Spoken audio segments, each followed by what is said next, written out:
If you're a medical professional looking to unlock the secrets of a higher credit score, you're in the right place. We're going to show you the ins and outs of how the credit score system works, and most importantly, we're going to show you how to improve yours. So stay tuned. Have you ever wondered what goes into that mysterious number called your credit score? If you found yourself scratching your head over your credit report, you're not alone. Understanding your credit score is crucial, whether you're buying a home, securing a loan, or just keeping your finances in tip top shape. So, in this episode, we're going to break down the elements of your credit score, show you how to improve it, and give you the tools to take control of your financial health. So, let's dive into your credit score demystified, simple tips for better credit. A credit score is a three-digit number representing your creditworthiness, or what the banks think your creditworthiness is. So it's crucial for loan approvals, for mortgage rates, and securing favorable terms. And what I would say is today, it is so much more important than it was even 20 years ago, 30 years ago. I mean, over the years, I've bought houses, but so much is riding on the credit score now, and it just feels like it's very sensitive. So today, as a medical professional, understanding your credit score helps manage your finances and your financial opportunities more effectively. So, this video is going to guide you through what impacts your credit score and how you can improve it. So, what makes up your credit score? As I mentioned, your credit score is a three-digit number that represents your credit worthiness. It is calculated based on several factors, each of these carrying a different weight. So, if you look at this slide, you're going to see that. So, here's the breakdown. On the payment history, your payment history is the most significant factor in your credit score. It's reflecting whether you're paying your bills on time. So, late payments, missed payments, defaults, all of those things can seriously impact your score. So, I used to do a lot of crazy international travel for my job. And, my hours were weird. You were working long days, you were working weekends. And what I did many years ago was I set up all of my credit card payments and my mortgage on automatic payments. And so what that does is it's ensuring every single month that all of my payments are on time. Actually, I've got them scheduled to pay, I think, a couple days earlier than what the due date is.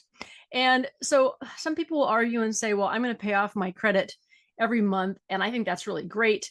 But I also understand the reality is that most people don't do it, or they'll hit a glitch and they can't do it. So what I would say is one way to keep this payment history part, which is literally a third of your credit score, on track, is to set up automatic payments. So remember that you can always make extra payments. It's not one of those things where you can only make one payment a month. So you can do the automatic payments, and then if you want to pay it off, go ahead and pay more. That's perfectly fine. So you can do that. Amounts owed. Amounts owed also accounts for a huge portion. This is 30%, and this refers to the total amount of debt you owe compared to your available credit. It's also known as your credit utilization ratio. Credit utilization ratio just means how much of your credit, of your allowed credit, are you using. And the lower your utilization, the better it is for your score. So I want to stop here for a minute because this is something that is really important, and people don't understand all the concepts around this. So when we talk about credit utilization, I want you to think of that as a bucket. So your bucket is all of the credit that you're allowed. You've got a card with a $10,000 limit, you've got a card with a $20,000 limit, and you get some sort of loan for $15,000. Okay, so if we add those up, 10 plus 15 plus 20, we end up with 45,000. And maybe you were using half of that credit. So half that credit is, call it 22,500. All right, so that's your utilization. Your utilization is at 50%. Then something happens, you get a bonus or something, and you say, I want to pay off everything on that $20,000 card. So you pay it off. But then you decide, I want to close that card because I don't want to use that anymore. I don't want to be tempted. So the problem with that, the good thing is that you paid off the card. So that improved your utilization. But the bad thing is if you close the card, you've now lost $20,000 of your available credit. And so what it means is now what you've got is the 10 and the 15, so 25,000, and you're actually probably using more than 50%. So you can see that what you want is to keep that utilization ratio low. They like it to be under 30%, but also think hard before you're closing stuff out. So there's nothing wrong with having credit cards or having credit availability where you're not using those cards all the time. I would say use it periodically so they don't automatically close it. But what you want is to keep that credit bucket open and your utilization low so that it makes your credit score look good. Okay. Keep the credit line, whether it's this way or another way. So I have a client that's a medical professional, and we were talking one day, and he told me that he never used credit and he never used mortgages. And I said, why? And because obviously I like the idea that a mortgage is you can buy, more house than what you've got money in the bank for. And he wasn't originally from this country. And so he never understood quite the rules with it and never got started. Now, the issue now is he's probably, I don't know, 55 years old. He's never established any kind of credit history. So if he gets a credit card, he's going to pay crazy rates because there's no history and he can't get a mortgage. So think about that. Depending on where you are in your journey, we want to have a decent credit rating. This system, I don't think, is going to go away anytime soon. So whether you're young, you want to get started with something. Whether you're older, you just want to keep it cleaned up because you never know when you're going to need that good credit score. Okay, so next we've got this length of credit history, kind of like what we're talking about. That's 15% of your score. Doesn't sound like much, but if you're just starting off, like this medical professional client of mine, then it's going to be a long slog to try and build up that history. Next, we've got credit card mix, and this is the variety of credit types.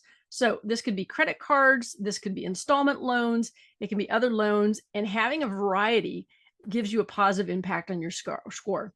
So I want you to note here on the bottom, it's saying that new credit is 10%. So if you keep trying to open cards, that's going to ding your credit. Okay, so we want to be careful. And if you're tracking this, you just want to be careful not to be trying to open up too many things at a time. So what boosts your credit score? Talked about on-time payments. Paying your bills on time is the single most effective way to boost your credit score. Remember we talked about those automated payments?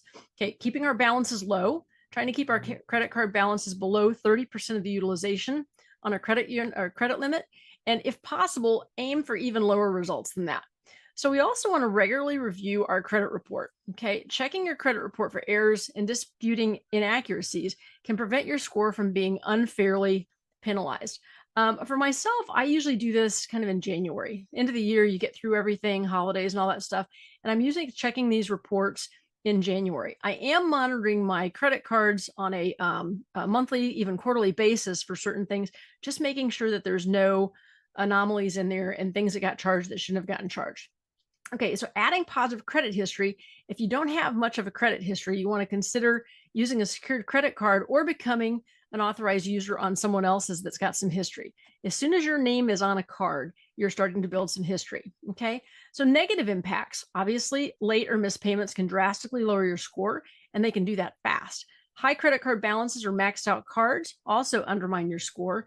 And then too many hard inquiries. What we talked about was applying. So if we're applying for a credit in a short amount of time, hard inquiries. And what you'll notice now when people are talking about, we can do a soft inquiry, what that means is it's not a hard hit on your credit score that you're asking. There's ways of doing that now. Didn't used to always be that way. Okay, so how can we check our credit score for free? And I would say when we're looking for a credit score for free, be sure to read the fine print.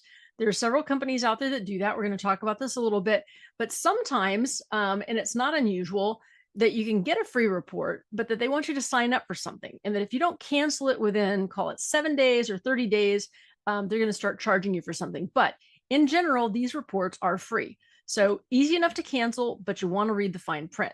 So you can check your credit score for free through several reputable services. Here are some of the options. We've got annualcreditreport.com for a free annual report for each of the 3 major bureaus. This is the one that I usually use, and January is kind of when I'm checking those things. It's like after you've gotten through the holidays and you've done your spending, and I'm starting to look at taxes, I'll go through and get a copy. And in that copy, you can see basically everything. You can see what the scores are. You can see the history on all 3 bureaus, but you can also see if there's any problems and anomalies. Now, the other thing that has come about in the last couple of years is that some of our banks, I think my bank, even my small local bank here, is offering you to be able to get a copy of your credit report. And I think I can look at that on a fairly frequent basis. I don't think it gives me all the detail, but from month to month, it's telling me if it's going up or if it's going down. Okay, so then we've got Credit Karma. This service offers free credit scores and reports from TransUnion and Equifax. And then we're talking about Credit Sesame is another free service that provides your TransUnion credit score. So what I would say is that you want to be able to look at all 3 bureaus, not just one, not 2, all 3. And you're probably thinking, well, why are they different? You know what? It can be different. It can be reported differently. So many years ago, I was living overseas. I'd gotten a job and I was working in Paris. And there was a problem that it was interesting because I was moving from Houston, Texas. And on my MasterCard, when we updated the address, they updated it as Paris, Texas, not Paris, France. Problematic. I wasn't getting the bills. wasn't really paying attention, but it did ding my credit report way back when. So, we wanted to stay on top of that, and it looks different. The numbers can look different among the three bureaus. How do we remove incorrect or negative items from our credit reports? So if you find an incorrect or negative item on your credit report, you don't panic. Here's what you can do. You can dispute the error, contact the credit bureau that reported the mistakes. You can usually file a dispute online, by mail, or over the phone. Remember when I was telling you about that problem with my MasterCard and moving out of the country? That was one of the things that I did, and it was only that card. And so when I went about it and showed them that the address was wrong, all of this, they were able to correct it, but it was a little bit of a process. And one thing that I would point out here is that when you find errors, which is why we want to stay on top of it at least once a year, this is not fast, right? This can take easily 3 or 4 months. I remember when I was first moving to Buffalo and I was buying a house here, and I ran my credit report, and there were some problems on there. And Wells Fargo was based out of Minneapolis, and so I thought I was going to go with them. And so when I reported those, I said, because I was moving and I was interested in buying a house, and I said, well, can we get those changed? And they said, oh, that's going to take minimum of 3 months to get those off your credit report. And I'm thinking, what? How can that take 3 months? We know what the problem is, had the documentation. And so it literally ended up changing the bank that I worked with when I moved to Buffalo to buy my house, because I couldn't get past that at Wells Fargo. And I found somebody in Buffalo at, I think it was HSBC, that could help me, and that didn't make a difference.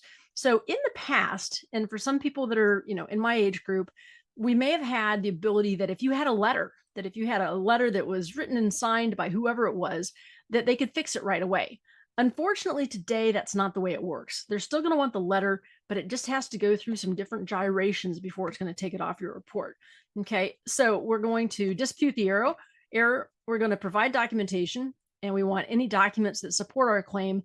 This could include receipts, statements, or letters from the creditors. Okay, and then the follow-up. So you need to follow up. Just because you reported it doesn't mean it's been fixed. So you want to follow up with the credit bureau, has 30 days to investigate your dispute, follow up to ensure the error is corrected. So one other thing that I would say here is, if you are in a situation where you're trying to get that score improved, you've got some old stuff that you can't get off, and there's some games out there that are being played. I mean, this has been going on. This is not new for years about your credit. And let's say it's an error, and then they keep reopening the account and opening the account. There are people out there, organizations that you can pay based on the item to get those removed, that they may be working through a legal office, and they can get that taken care of for you. So I went through that with 2 or 3 items, 15 years ago. And it was an organization in Missouri. The woman that I talked to, man, I don't know what she did. They were Rottweiler, whatever it was, but they managed to get the stuff off fairly quickly. But understand that credit score is a living thing. It's living and breathing. It can go up, it can go down, and it's just staying on top of it and making sure that you've got a decent score. So we've talked a lot today about how to get and keep your credit working for you. This is all part of getting your money working for you and accumulating efficiently for our hard-earned retirement. So while it may be hard to think about it if you're dealing with some debt, I want you to look at retirement as a destination. A lot of people feel like retirement is so far out and are not sure exactly what to do now. But what happens is, if you don't start planning for it now, you're going to be working a lot longer than you wanted to, or you're going to have to reduce your lifestyle versus having what you actually want at that time in your life. So you could push this all off, or we can actually hop on a call and have a conversation about creating a safe, optimized strategy so that you can retire when you want on the terms that you want. So do you want the 6-hour train trip with 10 stops, or do you want the express train that gets you there in an hour? I like the express train, and that's what I give my clients. So you wouldn't plan a trip around the world the week before you left. So don't do that with your retirement. It's actually the longest vacation that you will ever have. So click the link and let's talk about it. We'll see you next week.